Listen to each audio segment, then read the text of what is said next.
नमस्कार, मैं जितेंद्र चतुर्वेदी। बातचीत का सिलसिला शुरू करूं उससे पहले आपसे एक आग्रह रहेगा कि आप मतांतर की आर्थिक मदद करिए। डिस्क्रिप्शन डिटेल में दी हुई है, वहां आप जाइए और जो मुमकिन हो सके वो सहयोग ज़रूर करिए। ज्वाइन बटन भी है, आप सब्सक्रिप्शन भी ले सकते हैं। थैंक्स का भी ऑप्शन यूट्यूब ने दे रखा है, आप वहाँ भी जा सकते हैं। ये तमाम सारे तरीके हैं जिसके ज़रिए आप मतांतर का सहयोग कर सकते हैं और ये ज़रूरी है, इसलिए बार बार जो है आपको याद दिलाया जा रहा है कि इस दिशा में भी आप प्रयास करिए, क्योंकि जो आप एक तरह से कहें कि जिस रास्ते पर हम लोग चल रहे हैं वहाँ रीच ऊच वाला मामला तो आप देख ही रहे हैं। तो इसलिए ज़रूरी यह है कि आप रीच भी बढ़ाएं और आर्थिक मदद भी करें। अब हम लोग आते हैं कि इस समय क्या कुछ चल रहा है, ख़ास तौर से अगर बीजेपी के लिहाज से देखा जाए तो। चूँकि जो कुछ बीजेपी कर रही है, उनकी अगुवाई वाली सरकार कर रही है, उससे इतना तो साफ हो रहा है कि चीज़ें इनके लिए बहुत ठीक नहीं है। और अगर मैं ये कहूँ कि रुझान आने शुरू हो गए हैं तो ये अतिशयोक्ति नहीं होगी। और उसका सबसे बेहतरीन उदाहरण है ये जो सी वोटर ने अपने सर्वे कर रखा है, ख़ास तौर से पश्चिम बंगाल का लेकर, जिसे लेकर बताया जा रहा है कि वहाँ सब कुछ बहुत गुडी गुडी है। गुडी गुडी वाला मामला नहीं है। जो सर्वे है, हालांकि मैं भी यही मान रहा था और अभी भी ये मानता हूँ कि पश्चिम बंगाल अभी भी बीजेपी के लिए टेढ़ी खीर है, लेकिन जो सी वोटर का सर्वे है, यशवंत देशमुख जो कह रहे हैं, वो बहुत कुछ संदेश दे रहा है। और शायद ये जो संदेश और संकेत है वो बीजेपी को मजबूर करे इस बात पर विचार करने के लिए कि साहब यूजीसी रेगुलेशन का कुछ करना पड़ेगा। अब ये मैं क्यों कह रहा हूँ, क्योंकि जो रुझान है, सी वोटर का मानना है कि साहब देखिए 30% वोट तो उनके पास इन ब्लॉक रहता है मुस्लिम समाज का, 10% वोट उनके पास महिलाओं का है टीएमसी के पास, और 10% वोट जो है वो भद्रलोक का है। भद्रलोक यानी शहरी समाज। वैसे अगर आप देश भर में बात करें पश्चिम बंगाल के अलावा, तो बीजेपी अगर कहीं पेनिट्रेट की है सबसे पहले तो वो शहरी इलाके हैं, लेकिन पश्चिम बंगाल में उल्टा हुआ है। वहाँ बीजेपी का जो पेनिट्रेशन है वो ग्रामीण इलाकों में पहले हुआ है, और जो शहरी इलाका है जिसे भद्रलोक कहते हैं वहाँ पर बीजेपी का पेनिट्रेशन नहीं है, और वही बीजेपी की सबसे कमज़ोर कड़ी है। वो वहाँ पर पेनिट्रेशन चाहती है, लेकिन ऐसा लग रहा है कि जो पश्चिम बंगाल का भद्र समाज है वो ज़्यादा समझदार है, मतलब भद्रलोक वो ज़्यादा समझदार है। उसे लग रहा है कि नहीं, इधर जाने से अच्छा है कि ममता बनर्जी की तरफ ही रहा जाए। कुछ एक लोगों का ये कहना है कि नहीं, भद्रलोक एक समय में बीजेपी के साथ हुआ करता था। तो देखिए, यशवंत देशमुख की माने यानी सी वोटर की, तो ये वो दौर था जब ममता बनर्जी एनडीए को समर्थन कर रही थी, यानी वाजपेयी जी के दौर की बात है ये। तब जो है भद्रलोक एनडीए के साथ था, लेकिन आज के समय में भद्रलोक एनडीए के साथ नहीं है। तो इसलिए जो सी वोटर का अपना मानना है कि 50% वोट इन ब्लॉक जो है वो किसके पास है, टीएमसी के पास है। हाँ, ये जरूर है कि बीजेपी का मत प्रतिशत वहाँ बढ़ा है, लेकिन वो परिस्थिति नहीं है कि वो वहाँ पर कोई बड़ा चमत्कार कर पाए। ये सीधे सीधे जो है परिस्थिति बताई जा रही है।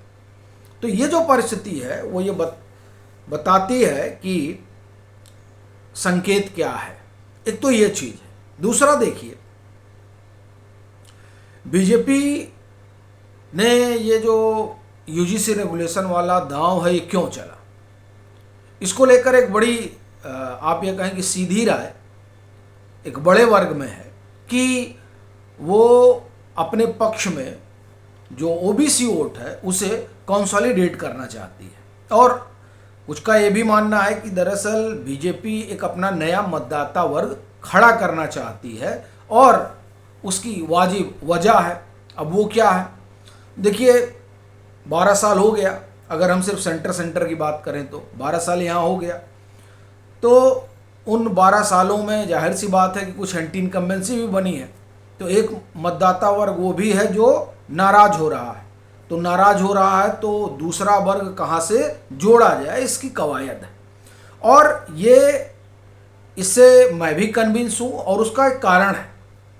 अगर आप 2014 देखें और 2019 देखें और 2024 देखें तो आपको बड़ा ठीक ठीक पैटर्न नज़र आएगा। 2014 और 2019 ये बीजेपी के लिए हिंदी पट्टी वाला दौर था, जहां से इन्होंने 100% लेने की कोशिश की। लेकिन 2019 के बाद बीजेपी, आप एक तरह से कहें कि विंध्यन पार जो इलाका है उन इलाकों पर ज़्यादा ध्यान देने लगी, क्योंकि वो समझने लगी कि साहब हम सैचुरेशन पॉइंट पे पहुंच चुके हैं हिंदी पट्टी में। तो हिंदी पट्टी में हमें लॉस जरूर होगा, तो उसकी भरपाई कहाँ से की जाए।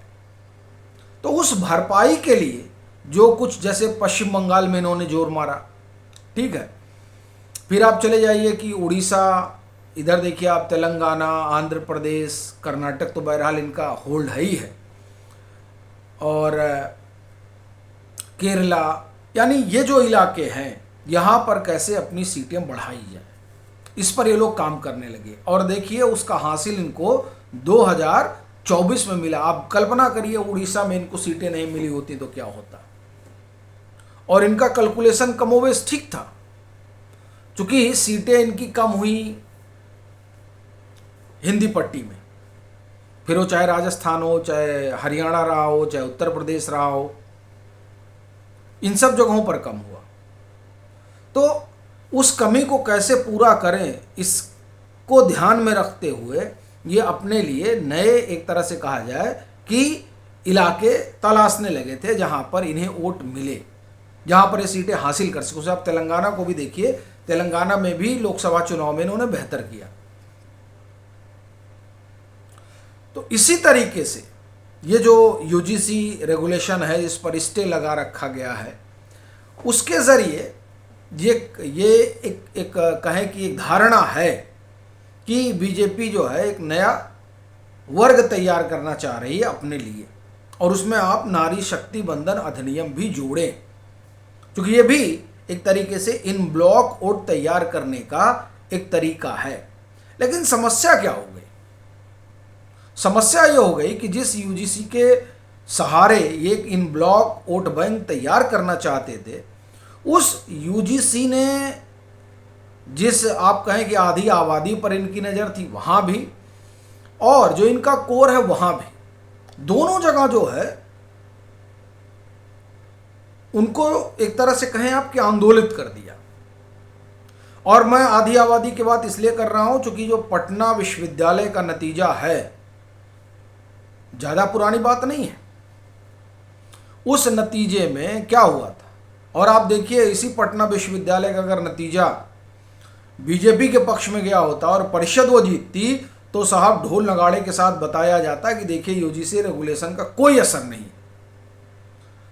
लेकिन पटना विश्वविद्यालय का जो नतीजा आया, एक महीना हुआ ना, 1.5 महीना, शायद 1 महीना हुआ है, उसका जो नतीजा है वो ये बताता है कि किस तरीके से वहाँ आधी आबादी ने एक तरफा वोट किया परिषद, या आप कहें कि इस धारा के खिलाफ सबक सिखाने के लिए। यही बात हुई झारखंड के स्थानीय निकाय के चुनाव में, और वो भी निशिकांत दुबे का, आप एक तरह से कहा जाए कि वो अपना इलाका, वो सबसे बड़े पक्षधर रहे यूजीसी के, जब तक स्टे नहीं लगा था। अभी तो सब लोग मौन धारण किए हुए हैं और कह रहे हैं कि सब जुडिस है, लेकिन जब सब जुडिस नहीं था तो सबसे बड़े पैरोकार बने हुए थे, सबसे भारी पक्षकार बने हुए थे। तो यूजीसी के बाद ये जो दो, आप एक तरह से कहें, नतीजे हैं, ये नतीजे बताते हैं कि इन ब्लॉक करने की कोशिश तो हुई, लेकिन वो इन ब्लॉक करने की कवायद बुरी तरह से फेल हो गई। और उस फेल होने का कारण है, जिसे आप अपने लिए इन ब्लॉक करना चाहते हैं कि साहब हम एक नया मतदाता वर्ग तैयार कर ले रहे हैं, उसके लिए और भी पार्टियां हैं और तमाम पार्टियां खड़ी हुई हैं। तो वो उधर जाएंगे इधर आने की बजाय। ये बड़ा लाउड और क्लियर है कि उनकी जो आप एक तरह से कहें कि रणनीति है, वो उस रणनीति में जो उनकी अपनी पार्टी है उसी को बड़ा और खड़ा करने में लगे हैं। वो आपकी तरफ आएंगे इसकी संभावना नगण्य है। और वो ये जो आया और उसके बाद जो 1-1.5 चुनाव हुए उससे एक बात तो समझ में आ गई। तो साहब कुल मामला इनके लिए जो है ना वो बहुत गुडी गुडी नहीं है। और फिर आप देखिए अभी आधी ये इनका जो कोर है वो नाराज, उसके बाद में जो सुप्रीम कोर्ट का एक निर्णय है टीईटी को लेकर उससे अध्यापक नाराज, एक बड़ा वर्ग है अध्यापकों का। फिर उधर अभी बाबा यानी उत्तर प्रदेश के मुख्यमंत्री योगी आदित्यनाथ किसी कार्यक्रम में कह रहे थे, हमने नवभारत टाइम्स में देखा, कि डकैतों का महिमा मंडन नहीं किया जाना चाहिए। अब बाबा ये क्या कहना चाह रहे हैं ये भी अपने आप में बड़ा रहस्यमयी है। और ये मैं बात इसलिए कह रहा हूँ क्योंकि देखिए बाबा का क्या इशारा है मालूम नहीं, लेकिन एक बात को लेकर मैं बड़ा आश्वस्त हूँ, वो ये कि ये जो पूरी कवायद चल रही है इस कवायद को अवॉइड किया जा सकता था। ये यूजीसी और तमाम सारी चीज़ें, खास तौर से तब जब उत्तर प्रदेश भी चुनाव की दहलीज पे खड़ा हो।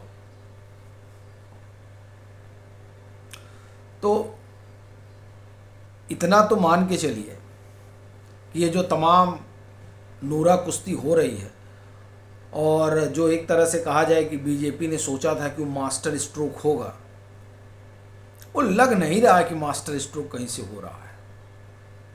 कम से कम जो लोग यूजीसी के पक्ष में हैं वो तो बीजेपी के लिए निकलते कि नहीं बीजेपी ने ठीक किया, वो भी नहीं बोल रहे हैं।